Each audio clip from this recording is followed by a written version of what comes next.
ladro della sua tabaccheria fu assolto dall'accusa di eccesso di legittima difesa, ma la famiglia dell'uomo ora chiede i danni all'ex tabaccaio padovano Franco Birolo. Le sue prime parole, un calvario senza fine. Autonomia terreno di scontro, Movimento 5 Stelle a Roma attacca il ministro Stefani parlando di scarsa collaborazione, ma il governatore Zaia ribadisce per la legge lo Stato deve rispondere alla nostra istanza e convoca la consulta per il 5 marzo. Fiamme sulla nave mercantile del Belize, largo di Chioggia, tragedia sfiorata e notte di paura. Vigili del fuoco e guardia costiera al lavoro per spegnere il rogo e salvare i marinai. Termina il turno di notte, torna a casa dal lavoro ma finisce con l'auto in un fossato, tragedia della strada nel Vicentino, muore un 46enne. Delibera a Venezia la tassa di sbarco dopo 10 ore di consiglio comunale, critiche per la lunga lista di esenzioni, si teme il caos. L'introduzione dell'obbligo della fatturazione elettronica sta portando alcuni benzinai a richiedere per il rilascio del documento una commissione. Siamo costretti, altrimenti chiudiamo, dicono. Il 13 marzo sarà premiato dal Capo dello Stato come alfiere della Repubblica l'emozione della 19enne di Santa Lucia di Piave, campionessa di break dance che ha sconfitto il bullismo con il ballo. Spettatori di Antena 3, buongiorno, ben trovati. La prima edizione dei nostri telegiornali è in primo piano, proprio nei giorni in cui si accentua la polemica sullo slittamento, la discussione alla Camera della riforma sulla legittima difesa. La notizia che l'ex tabaccaio di Civè di Corezzola, Franco Birolo, assolto in Cassazione, lo ricorderete, dall'accusa di eccesso colposo di legittima difesa, dovrà affrontare una causa civile per risarcire la famiglia del ladro che uccise nell'aprile del 2012 durante un furto nel suo negozio. Birolo è stato raggiunto da una lettera di richiesta di conciliazione dalla famiglia del bandito che prelude all'apertura di una nuova causa. L'atto di rivalsa della famiglia della vittima è possibile per una norma applicata alla formula assolutoria di Birolo che consente alla famiglia del deceduto la possibilità di procedere in sede civile nonostante la Cassazione abbia respinto il risarcimento penale. Insomma, un cavillo, una possibilità aperta proprio anche dalla formula assolutoria che ha portato Birolo a essere assolto, e per l'uomo quindi torna l'incubo di una causa del tribunale per questa vicenda. Abbiamo raggiunto allora l'ex tabaccaio padovano al telefono per la prima impressione di questa notizia stamane. Sentiamo allora le sue parole. Mi è giunta appunto una raccomandata dove si chiede di mediare, diciamo, questo contenzioso economico con la parte civile. Sì, me l'aspettavo perché sulle motivazioni della mia sentenza i giudici hanno lasciato appunto uno spiraglio tramite l'articolo 2045, uno spiraglio ai familiari della vittima per chiedere un indennizzo, non è più un risarcimento, un indennizzo. Poi starà al giudice in sede civile stabilire se e quanto, però mi presto ad adempiere anche a questo ennesimo calvario giudiziario. Io posso capire se nella mia azione avessi causato un danno a una terza persona che magari stava passeggiando o stava passando in quel momento sulla strada, e allora posso capire che io dovrei in un certo senso indennizzare questo danno che ho arrecato, ma non che i familiari mi vengano a contestare che adesso non hanno un'entrata economica che avevano prima dal figlio predone, adesso gli viene a mancare questo e chiedono a me un indennizzo per questa mancata entrata. Lo trovo assurdo. Adesso lo scontro sull'autonomia, il ministro Stefani oggi in audizione stamane alla Commissione Questioni Regionali, intanto dai 5 Stelle e dalle opposizioni attacchi incrociati, ma come sappiamo anche da ieri il governatore del Veneto Luca Zaia ribadisce per legge lo Stato deve rispondere alla nostra istanza. Sentiamo. Da un lato il leader politico Luigi Di Maio che continua a dirsi favorevole all'autonomia, dall'altro i parlamentari del Movimento 5 Stelle che attaccano invece la riforma prendendosela questa volta direttamente con il ministro agli affari regionali Erika Stefani che ne segue l'iter. Dopo i tentennamenti dei ministeri 5 Stelle anche i parlamentari fanno resistenza. Stefani accusano non farebbe squadra, non coinvolgerebbe in questo percorso proprio il movimento e chiamano in causa le cosiddette commissioni paritetiche, non fosse però che non esiste in questo frangente nessuna sede in cui condividere il nodo autonomia. Se le fonti dei 5 Stelle si riferiscono alle bozze d'intesa, l'eventuale commissione paritetica potrà essere costituita solo una volta approvata l'intesa dal Parlamento, spiegano dal Ministero, ma questo pare importare poco agli alleati di governo della Lega, che minacciano di ritirare la loro fiducia al Ministro, impegnata nella giornata di oggi in audizione proprio sull'autonomia alla Commissione Questioni Regionali. Anche Fratelli d'Italia incalza sul mancato confronto, d'altro canto la richiesta di frenare sull'autonomia accomuna i primi cittadini di Milano, Giuseppe Sala, e Napoli, Luigi De Magistris, ma dal Veneto il governatore Zaia tira dritto e annuncia. E il 5 marzo mattina alle ore 10 annuncio, ho convocato la consulta, ve lo annuncio in anteprima,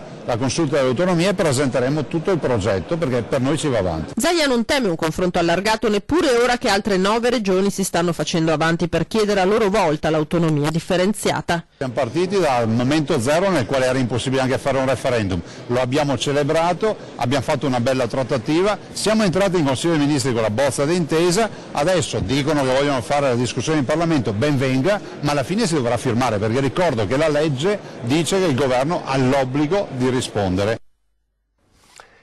Adesso la cronaca, andiamo subito a Chioggia, dove vedo già la nostra Anna Maria Parisi che ci racconta di questa nottata e anche dell'alba di paura con l'intervento dei Vigili del Fuoco, della Guardia Costiera, quella nave mercantile in fiamme. Anna Maria Parisi.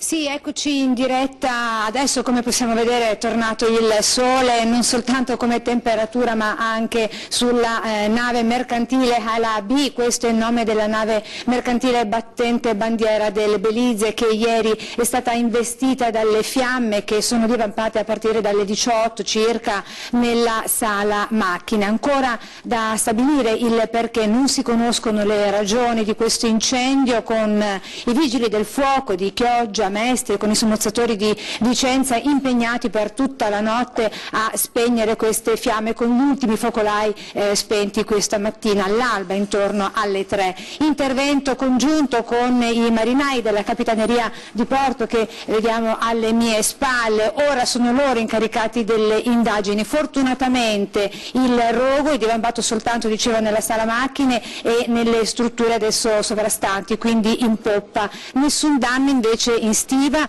con i marinai, cioè l'equipaggio che è stato fatto evacuare e si è messo in salvo, non risulta nessun ferito e anche nessun intossicato. C'è stato un piccolo problema all'inizio perché i generatori e i gruppi elettrogeni non andavano, e quindi per spegnere le fiamme sono dovuti ricorrere i vigili del fuoco ad altri mezzi, ai rimorchiatori per essere esatti, che hanno permesso un significativo abbassamento delle temperature in sala macchine che hanno raggiunto i 20 gradi centigradi. Oggi la situazione, dicevo, è tornata alla normalità, diversi danni alla nave mercantile, ma con la sala macchine che è tornata in parte a essere funzionante. Non ci sono stati danni, come dicevo, alle persone, tutto l'equipaggio si è messo infatti in salvo.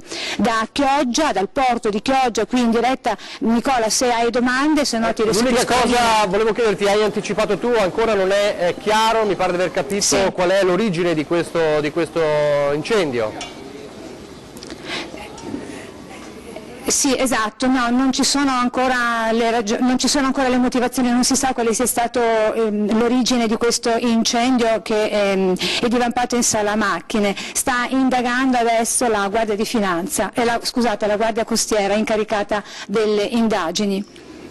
Benissimo, grazie allora, grazie Anna Maria Parisi per questo tuo collegamento, per ovviamente averci dato anche l'aggiornamento, insomma, della situazione che è tornata alla normalità a Chioggia dopo questa notte di paura anche per la vita dei marinai che si trovavano a bordo della nave mercantile. E dal rogo di Chioggia a rogo invece, altro rogo abbastanza impressionante, quello che ha portato all'evacuazione del hotel Miramonti a Madonna di Campiglio ieri, albergo tuttora come vedete nelle immagini inagibile, dichiarato inagibile dai vigili del fuoco, che hanno fatto un ulteriore sopralluogo questa mattina dopo aver spento le fiamme ieri. 110 turisti ospitati sono stati tutti accolti in altre strutture della zona. I danni sono ingenti. Si è già potuto ipotizzare la causa in queste ore. La causa del rogo sarebbe una canna fumaria malfunzionante che ha surriscaldato il tetto. I vigili del fuoco hanno lavorato a lungo per avere ragione delle fiamme. Questo è dunque per quanto riguarda il rogo scoppiato all'hotel Miramonti di Madonna di Campiglio, ovviamente con il fuggi dei turisti che erano all'interno. Adesso a Vicenza, nel Vicentino, meglio Rossano Veneto, è un 46enne, l'ultima vittima della strada nella nostra regione, tornava dal lavoro dopo il turno di notte. Ancora sangue sulle strade. A perdere la vita questa mattina attorno alle 5:30 Enrico Moi, 46enne di Rossano, dopo essere finito con la sua auto, una Ford Focus, in un fossato lungo via Bassano, a poca distanza dalla sua abitazione. Il veicolo ha sbattuto contro il muretto di cinta di una casa, si è infilato nel tubo in cemento dello scolo, rimanendo incastrato tra le lamiere, ed è stato necessario l'intervento dei vigili del fuoco per estrarre il corpo dall'abitacolo. I carabinieri hanno deviato il traffico per eseguire i rilievi dell'incidente.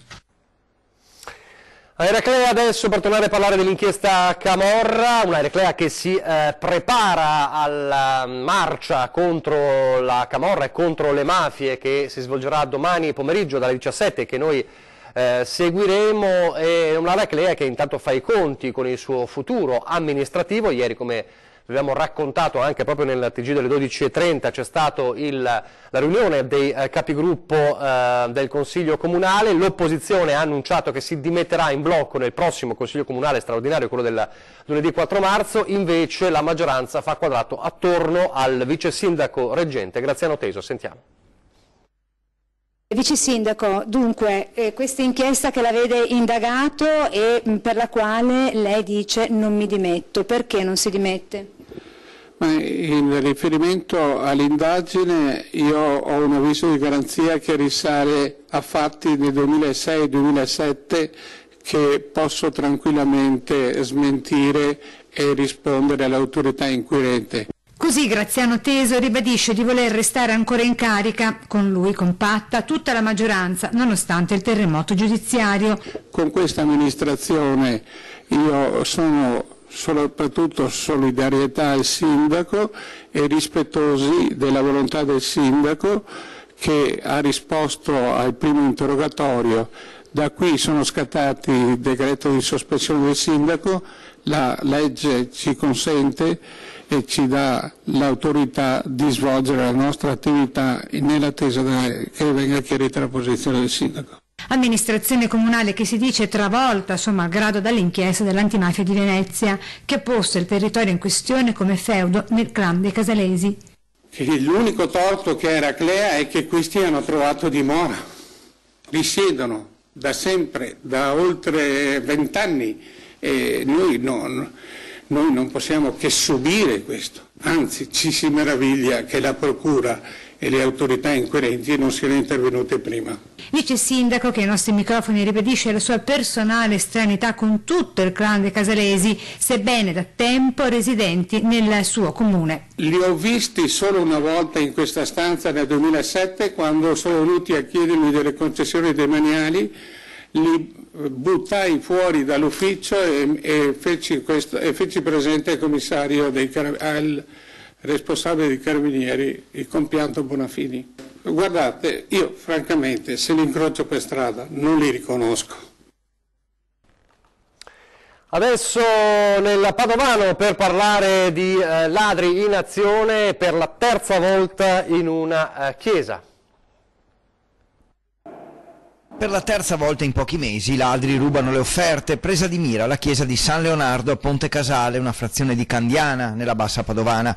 La chiesa, aperta tutto il giorno, non è sempre presidiata, perché i sacerdoti si dividono anche tra Arzer Cavalli, Fossaragna e Candiana. Per questo è stato installato un sistema di videosorveglianza a circuito chiuso, che stavolta avrebbe ripreso il ladro in azione, e per questo a breve potrebbero essere coinvolti i carabinieri di Agna, con l'intenzione di identificare il malvivente. Secondo i sacerdoti si tratterebbe di balordi della zona che poi spendono i soldi rubati nel gioco d'azzardo.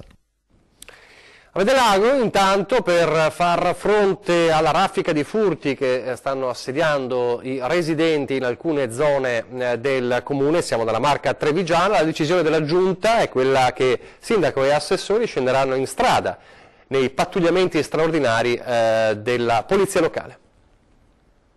Vogliamo anche noi dare la nostra massima disponibilità per vigilare sul nostro territorio, che in questo periodo è preso d'assedio, diciamo, da questa banda che non ci lascia scampo. Un comune sotto assedio, quello di Bedelago, in particolare le sue frazioni di Fossalunga, Casacorba, Cavasagra, negli ultimi 20 giorni nel mirino dei ladri. Un'escalation preoccupante che è stata al centro della riunione di giunta di ieri sera con sindaco e assessori che hanno deciso di scendere anche loro in strada accanto agli agenti di polizia locale nei pattugliamenti straordinari. Abbiamo deciso con tutta la giunta di scendere in campo in prima persona insieme al nostro corpo di polizia locale per pattugliare il nostro territorio e dare una risposta pronta e diretta ai nostri cittadini, di cui andremo a controllare noi direttamente il nostro territorio. Usciremo uno per sera insieme a un agente di polizia locale dei nostri ragazzi che lavorano, quindi saremo noi affiancati a un agente di polizia locale. Controlli che si concentreranno nella fascia oraria in cui si registrano maggiormente i colpi. Avverranno dalle 18:30-19 fino alle 22, che sono le fasce in cui abbiamo visto che vengono compiuti, diciamo, i furti. Un ultimo appello l'assessore Nicoletti lo rivolge ai suoi concittadini perché siano anche loro sentinelle sul territorio e segnalino prontamente alle forze dell'ordine movimenti o situazioni sospette. Pochi istanti di pubblicità, poi torneremo per parlare della tassa di sbarco a Venezia.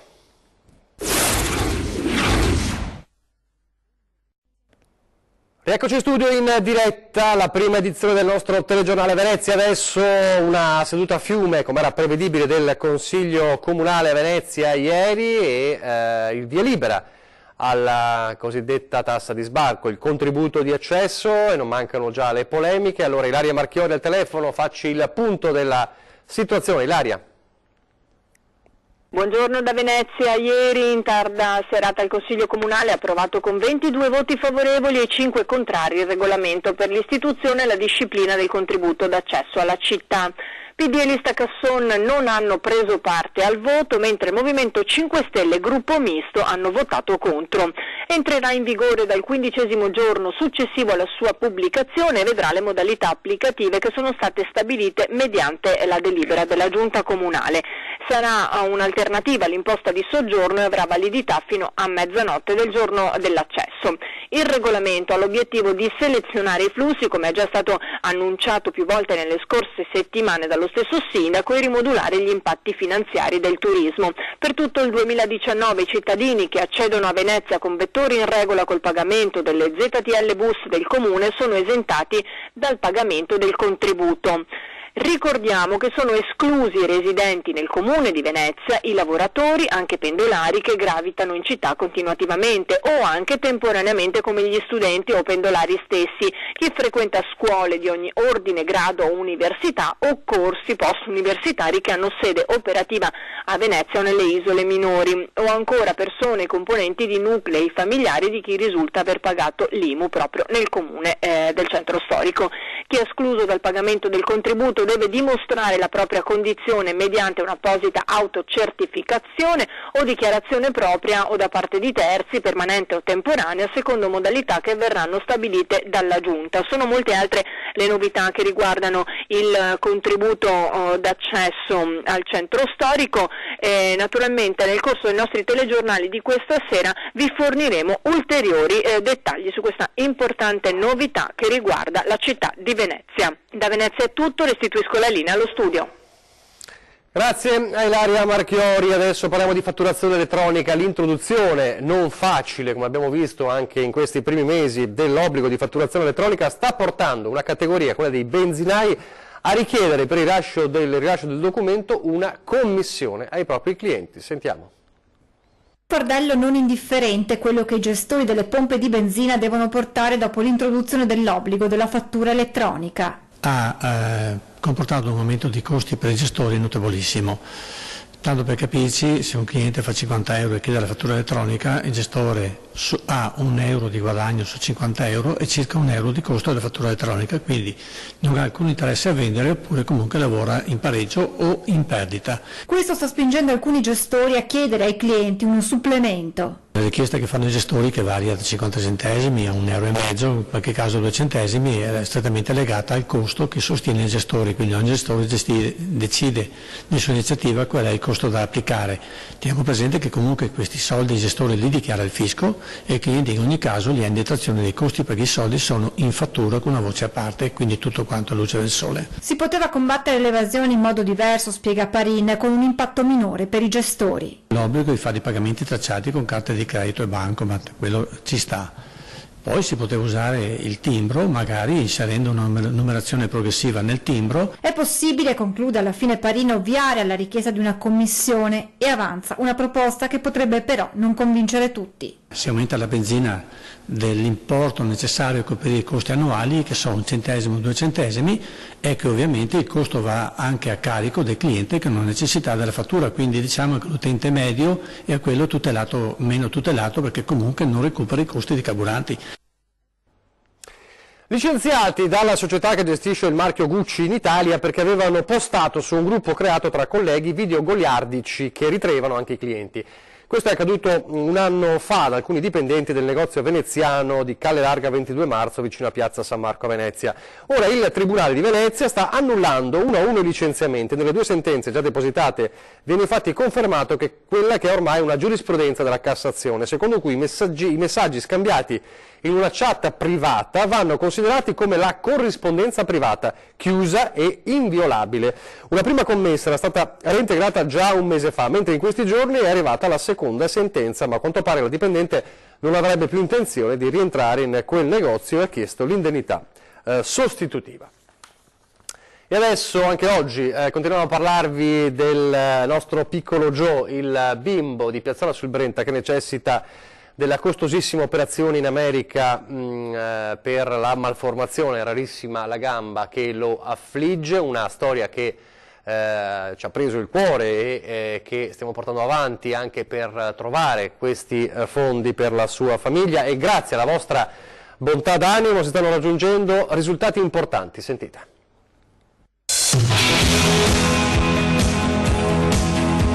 Quota 80.000, sì, avete capito bene, è una cosa che davvero dà una gran carica, un grande entusiasmo e una grande forza, questa corsa alla solidarietà che sta coinvolgendo voi telespettatori che avete accolto e continuate ad accogliere l'accorato appello di Erika Molinarolo, la mamma del piccolo Joe. Lei attraverso le nostre telecamere ha chiesto aiuto per la costosissima operazione cui deve essere sottoposto il suo bimbo di poco più di 2 anni per poter camminare e correre come tutti i suoi coetanei. Sin da subito la nostra emittente ha preso a cuore questo caso perché sin da subito questo cucciolo di guerriero si è fatto amare da tutti noi. Domenica è stato ospite d'onore al Mercante, ve lo abbiamo mostrato mentre dava il calcio d'inizio alla partita Bassano-Dessica, la sua prima partita di pallone, sport che lui adora. Per l'intervento da fare in Florida servono 400.000 euro. Sono tanti, ma in poco tempo, dicevamo, si è arrivati a un quinto della cifra. Grazie a voi. Noi continuiamo a mostrarvi riferimenti per il versamento. Vedete sul vostro schermo gli estremi del Liban, intestato, lo ricordiamo, a Erika Molinarolo con causale Diamo il meglio a Giovanni. E a tutti voi che state dimostrando ora dopo ora tanta bontà d'animo, il piccolo Joe dice grazie a modo suo. Una notizia di cronaca dell'ultima ora: un ciclista è morto in un incidente stradale avvenuto a Due Ville, siamo in provincia di Vicenza, all'altezza di un incrocio. Secondo una prima ricostruzione delle forze dell'ordine l'uomo stava pedalando quando per causa in corso di accertamento è stato travolto da un'utilitaria, sbalzato sul cofano e poi piombato sull'asfalto rimanendo a terra, purtroppo inutili i soccorsi. Adesso l'emozione di Alessandra Cortesia, la 19enne trevigiana di Santa Lucia di Piave, che il 13 marzo verrà premiata come alfiere della Repubblica insieme a altri giovani dal capo dello Stato Sergio Mattarella per la sua storia di coraggio, l'aver sconfitto il bullismo di cui era vittima grazie al ballo.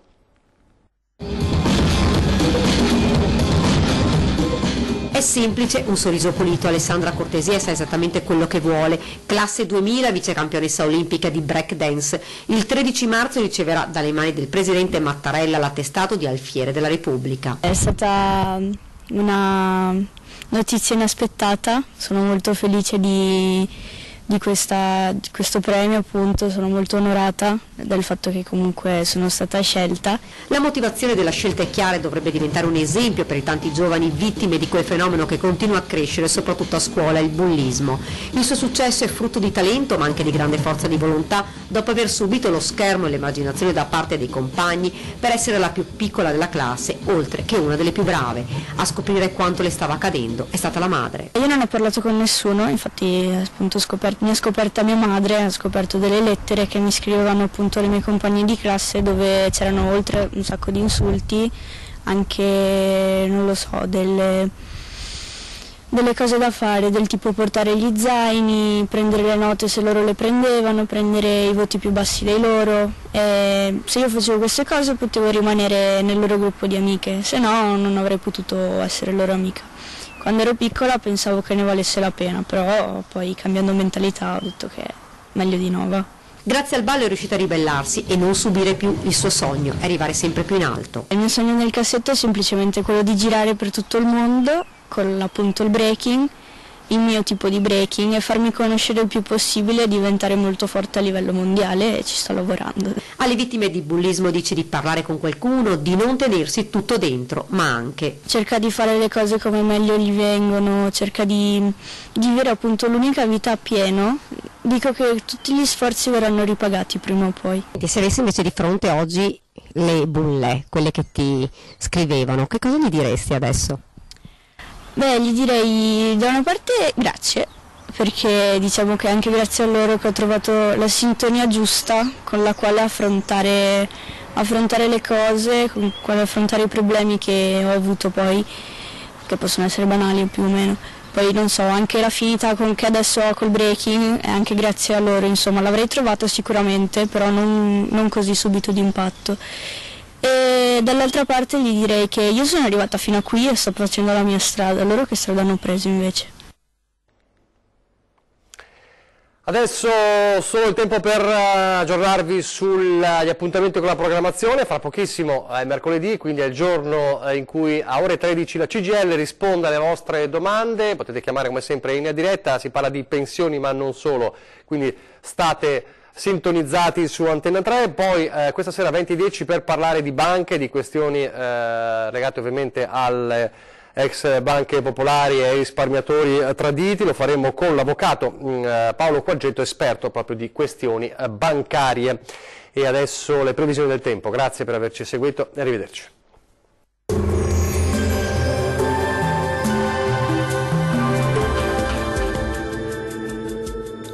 Ben ritrovati al meteo. Prosegue il bel tempo, sarà infatti una giornata dal sapore quasi primaverile. Nel dettaglio, sul Veneto avremo un tempo asciutto e stabile grazie alla presenza dell'alta pressione.